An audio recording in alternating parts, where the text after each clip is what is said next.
জান্নাতের মধ্যে গান হবে, এই তাহিরি বাংলায় গান গাইব।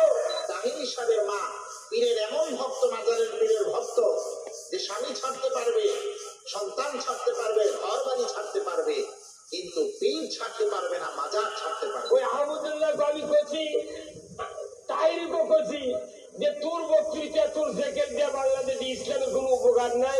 বলার সময় আবার এমন ভাব নিয়ে, হেডম নিয়ে বলে, মনে হয় যে এটা একটা বিরাট কারবারি মানুষ হয়ে গেছে। আরে ভাই, কিন্তু রুগী। আমি আগে থেকে জানতাম আহমদুল্লাহ এবং কামরুদ্দিন জাফরি একই খামারের ছাগল, দুটোটা এক খামারের ছাগল। বলতে পারি না তো।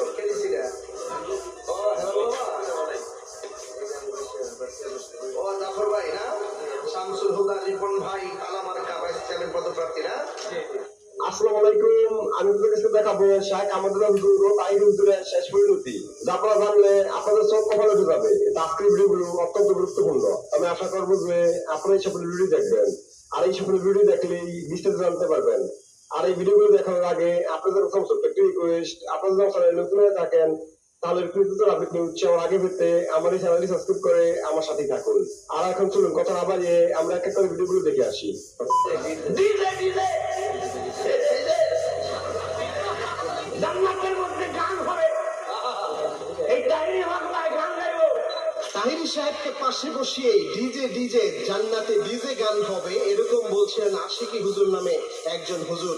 আবার বলছিলেন জান্নাতে গান হবে, তাহিরি পাগলাও সেই জায়গায় গান গাবে। তাহিরি সাহেব পাশে বসে আহা এরকম আওয়াজ করছিলেন, অর্থাৎ পুরোটাই তিনি সম্মতির চোখে রেখেছেন যে জান্নাতের মধ্যে এরকম ডিজে গান হবে আর তাহিরি সাহেব সেখানে গান গাইবেন। চিন্তা করতে পেরেছেন কিরকম একটা চিন্তা ভাবনা মানুষ দুনিয়াবি যে চিন্তা ভাবনা, এটার একটা মানুষ জান্নাতকে চিন্তা ভাবনা করে, এবং কি দুনিয়ার যে ডিজে গান রয়েছে যেগুলো অশ্রাব্য, এরকম জিনিস নাকি জান্নাতে থাকবে। অথচ আল্লাহ রাব্বুল আলামিন জান্নাতকে কতটা উচ্চ ভাবে জন্য এবং এমন নিয়ামত আল্লাহ রাব্বুল আলামিন জান্নাতে দিয়ে দিয়েছেন, যেটার ব্যাপারে বুখারী শরীফে হাদিস এসেছে। বুখারী শরীফের 4779 নম্বর হাদিস। আল্লাহর হাবিব সাল্লাল্লাহু আলাইহি ওয়াসাল্লাম জানিয়েছেন জান্নাত কেমন হবে। সাহাবা একরামকে আল্লাহর হাবিব সাল্লাল্লাহু আলাইহি ওয়াসাল্লাম জানিয়েছেন, আল্লাহ রাব্বুল আলামিন নিজে জানিয়েছেন বিশ্বনবীকে, এটা আ'আদাতু লিইবাদিয়াস সালিহিন, আমার বান্দাদের জন্য আমি এমন জান্নাত আমি আল্লাহ রাব্বুল আলামিন সৃষ্টি করেছি।